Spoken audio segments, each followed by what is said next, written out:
The line's beginning to go, and in any case, it's very busy tonight. Thanks for the call, my friend. Call back sometime.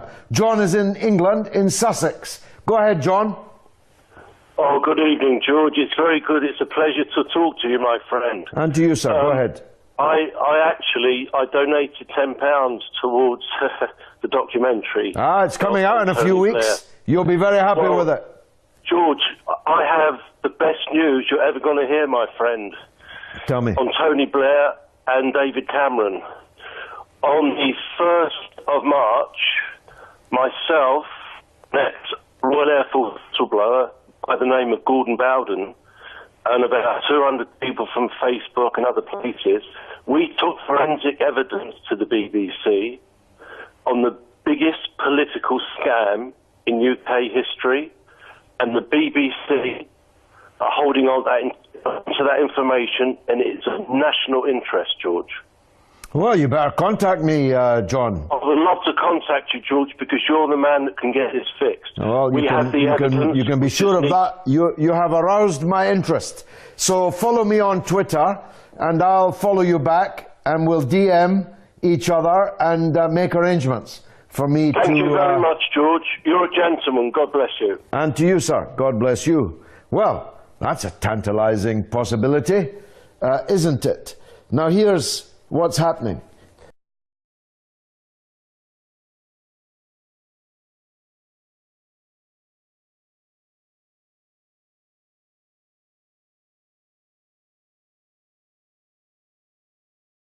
I'm pouring weapons into Bahrain and Saudi Arabia.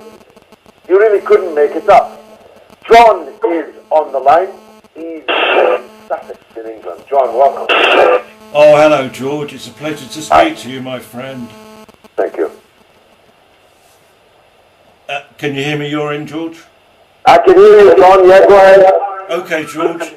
The way I see things, you know, I mean, British arms sales to Bahrain have increased. I mean, in the past 5 years, it's worth about £45 million.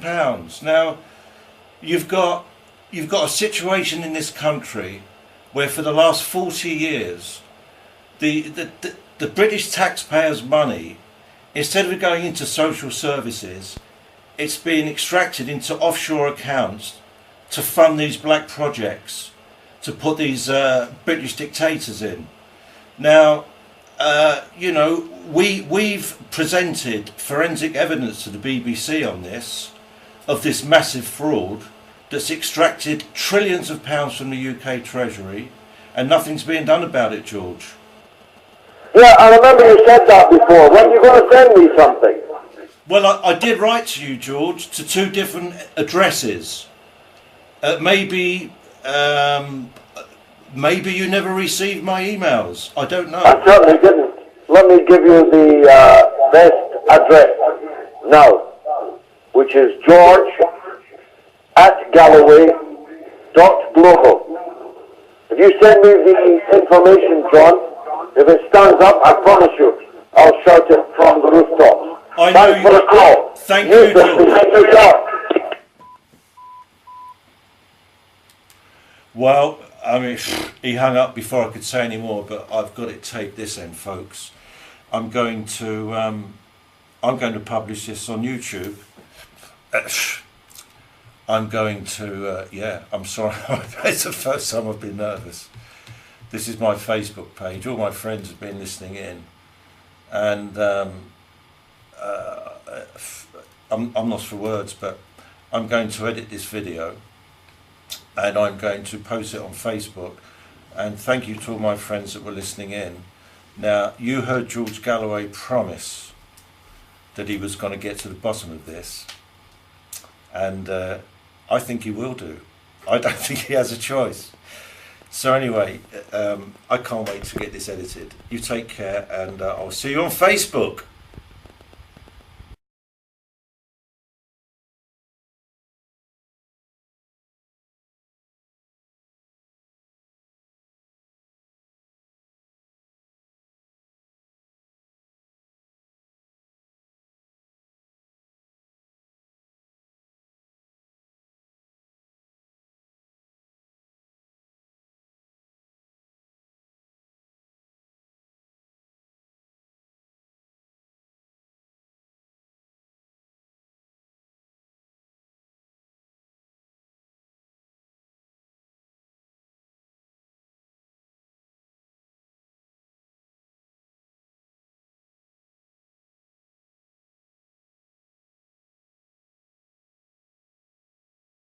I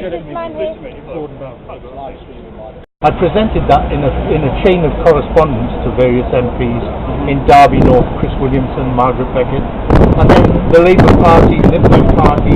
I presented forensic evidence which explains in great detail how billion-pound money laundering networks were set up from Finchley Road. And those were part and parcel of the money laundering, which my retired partner was one of 800 victims. And because of the political implications of those addresses in Finchley Road, which were then under Conservative control, even going back to the days of Margaret Thatcher, I'll give you that. I'll stand one-on-one with you and sit down and work through a sequence of documents that will highlight to the people of this country, not to protect politicians, that it will give these people a better idea of what massive multi-billion pound organised crime and money laundering is, not from Africa, this country. Let me have a word with my editorial team down. Okay, no problem. Big scoop. No. This is something. This is something that is to be.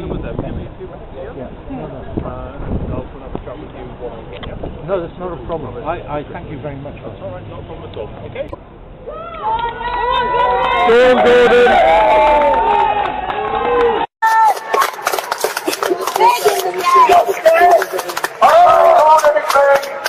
Gordon is being escorted into the BBC to give documentary evidence of the biggest political scandal in UK history.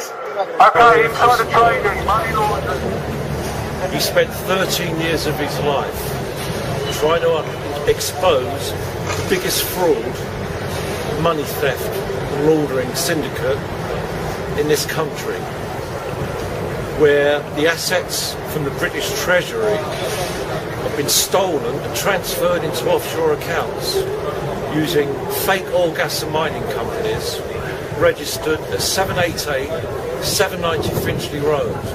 And today, Gordon Bowden walked into the BBC with the evidence, and this is the biggest. I can't even explain what this means. He's walked into the BBC, and the BBC, for the first time, have got privy to these forensic documents. And the interesting thing is, we've got it all on record. We've recorded him talking to the BBC and then walking into the building. So there is a record by many people of what's happened, and it is quite historic, isn't it? You were quite excited and you were quite emotional about it. I was in tears. Yes, I know. I have it videoed. Several other people have it videoed. It's going to go out worldwide. Yeah. And this whole paedophilic, warmongering British establishment is coming down. Yes. Because it has to. It's been going on for decades. Yeah. And we've had enough. Yes. We're stopping it. Yes. So this is warning to them. I want to say a big thank you to Gordon Bowden. He's one of the bravest men I've ever met. He is. He's really put himself on the line, hasn't he? 13 years of his life trying to get this out. Brilliant. And he's finally got it out. And we witness this. The people of this country are now witnessing a coming out of the truth. Yes. That the things they've been trying to suppress and keep hidden, that they've been robbing the people of this country. We've been robbed by. Yes, we have. But to line their own pockets. Right, here we have Gordon coming out of the BBC after having delivered the documents. Forensic documentation evidence of the biggest political scandal in UK history. The worst thing that we want to do is diminish any investigation that may get these people off. So I've handed a few forensic documents over. They're going to do their own investigation, and with a bit of luck, things will progress from there. But that's what I'm hoping for, is that we plant a seed that these people will not get away. They are public servants. They will be accountable to the people of this country.